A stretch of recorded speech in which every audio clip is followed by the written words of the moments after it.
I Mm. would say that you just need to understand what the beginning, the middle, and the end should feel like What of a does call. that look like, or Audrey, the beginning, the middle, and the end? I mean, is it 3 parts in a call, or is it more? 100%.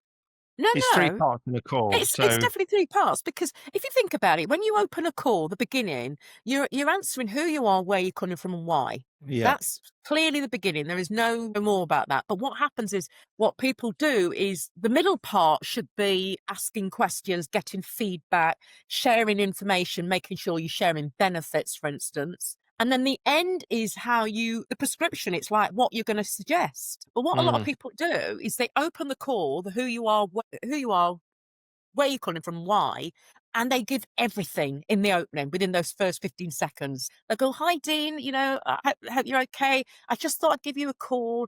I'm just wondering, do you ever use marketing? Would you be interested in any marketing services? Because mm, we provide a brilliant service and we can do this for you, we can do that for you." So they gave in everything in the mm, call, and mm. that's why they get rejection.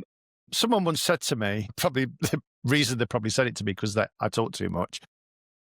So do I. Dean, God gave you 2 ears and 1 mouth, use them in that ratio. Is that right for someone on the phone, like for Yeah. example, in the employer engagement community? Is it Yes. listening more? And what does listening more do for Yeah, and people in that middle it's interesting section? that you mentioned the sector employability because that is even more important because really, certainly what we're trying to do in that sector is support people into work, and some of those people could have barriers to work, could be lots of different things. And that means that we do need to learn more about an employer, and to learn more about employer, it means we've got to ask better questions. Ringing an employer and just saying, "Do you have any vacancies?" is no longer what we can do. We have to be finding out more about their culture, more about their past experiences, more about any reasonable adjustments they have to their recruitment process. Yes, but that is across the board, listening more, but you can only listen more if you ask good questions, better questions, Mm. intentionally, there is a difference. Give me a good question in that employability scenario.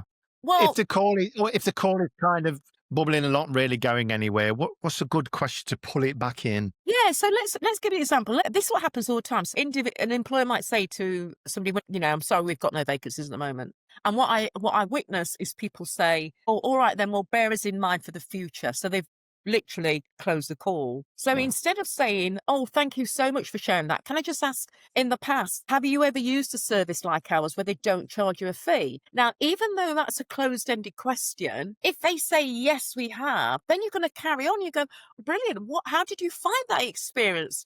Before you know it, you're having a conversation. If they go, "No, we don't, I'd never used the service," "Oh, what are you using at Mm. the moment?" So, but That's what's really happening good.